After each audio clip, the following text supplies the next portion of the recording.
Bismillahirrahmanirrahim. Assalamualaikum warahmatullahi wabarakatuh. Innal hamdalillah nahmaduhu wa nasta'inuhu wa nastaghfiruh wa na'udzu billahi min shururi anfusina wa sayyiati a'malina may yahdihillahu fala mudhillalah wa may yudlilhu fala hadiyalah. Asyhadu an la ilaha illallah wa asyhadu anna Muhammadar Rasulullah. La nabiyya wa rasulah ba'dah amma ba'du. Pertama-tama, marilah kita panjatkan puji dan rasa syukur kita kehadirat Allah Subhanahu wa Ta'ala yang masih memberikan kita, yang masih menganugerahkan kepada kita nikmat iman, nikmat ihsan, nikmat Islam kepada kita, sehingga kita masih bisa tetap berkumpul pada kesempatan kali ini dengan sehat walafiat. Tak lupa salawat serta salam kepada junjungan kita Habibana Nabiyana Muhammad sallallahu alaihi wasallam yang telah membela agama kita, yang telah membimbing agama kita dari zaman kegelapan hingga zaman terang benderang, dari zaman jahiliyah hingga zaman Islamiyah. Nah, berdirinya saya di sini, saya akan membahas tentang bagaimana sih cara agar kita tetap produktivitas, tetap rajin dalam pembelajaran, walaupun kita sekarang sedang ditutupi oleh pandemi atau sedang mengalami masa pandemi. Nah, kita khususnya sebagai orang tua tentu tahu bahwasanya yang namanya pandemi itu sangat merepotkan untuk kita sendiri ataupun bagi tetangga-tetangga kita.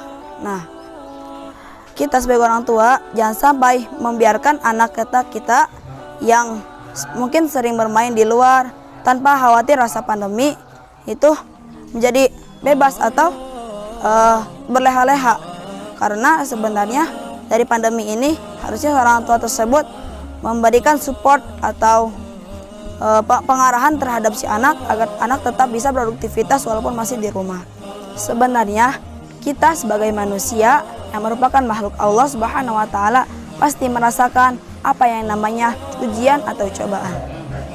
Baik Allah menurunkan ujian dan cobaan kepada kita sekehendaknya, baik lama atau sebentar, di waktu kapan saja, baik siang maupun malam, baik dahsyat atau tidak, itu sekehendak Allah Subhanahu wa Ta'ala.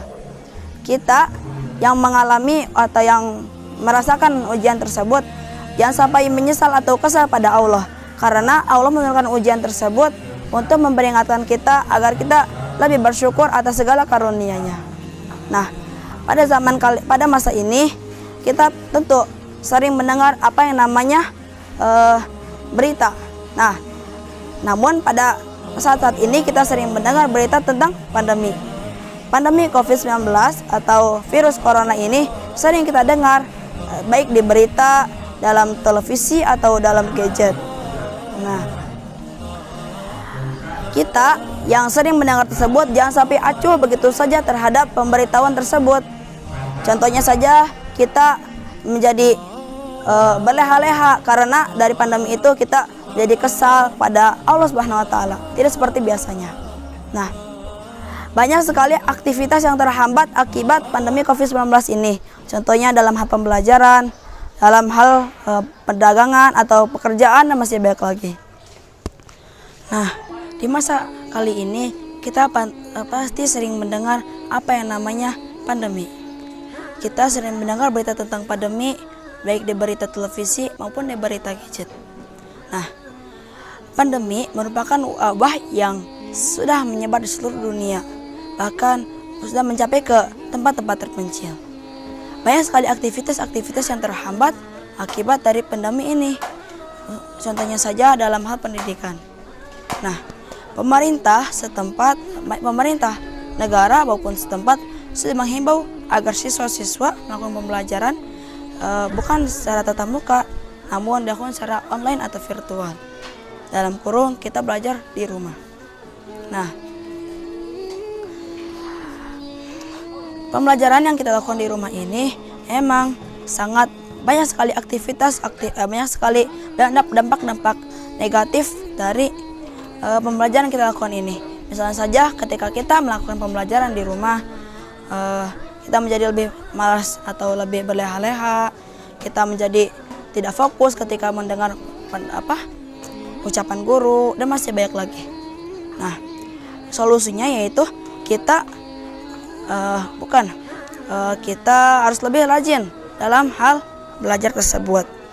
Nah, oleh karena itu kita jangan sampai dari dampak-dampak tadi kita bisa ambil solusi bahwasanya kita sebagai murid kita harus lebih rajin belajar, lebih rajin menuntut ilmu, karena dari ilmu tersebut kita bisa menjadi orang sukses ketika misalnya pandemi sudah hilang. Itu tadi dalam hal ibadah, dalam hal pembelajaran. Kemudian sekarang kita masuk ke pembahasan tentang ibadah. Nah, ketika kita di masa pandemi ini, apakah ibadah kita yang dilakukan di rumah itu lebih meningkat atau lebih menurun? Apakah ibadah sholat kita atau puasa kita lebih sering atau lebih jarang? Nah, jika kita melakukan hal tersebut dilakukan kita dalam malas-malasan, maka perbaikilah, karena pandemi ini merupakan ujian dari Allah Subhanahu wa taala untuk yang merupakan cobaan atau ujian yang sangat yang tujuannya untuk menguji seberapa bagus kita ibadah kita dalam ujian ini, dalam hidup kita. Nah, mungkin itu saja yang dapat disampaikan. Kesimpulannya, kita walaupun masih di rumah, kita harus bisa tetap produktivitas dalam segi belajar atau dalam segi ibadah. Karena Allah menurunkan pandemi ini bukan semata-mata untuk melemahkan kita atau memberatkan kita, tapi Allah menurunkan pandemi ini untuk menguji kita, di mana di antara kita yang paling baik amalnya, yang paling rajin ibadahnya, paling rajin berbuat baiknya. Oleh karena itu kita jangan sampai berleha-leha atau bermalas-malasan dalam segi belajar maupun ibadah. Nah, mungkin itu saja yang dapat disampaikan. Terlebih lagi kita semoga pandemi yang kita rasakan kali ini segera berakhir, dan semoga kita selalu dalam keadaan sehat walafiat. Mungkin itu saja yang dapat disampaikan. Wabillahi taufiq wal hidayah. Akhirul kalam. Wassalamualaikum warahmatullahi wabarakatuh.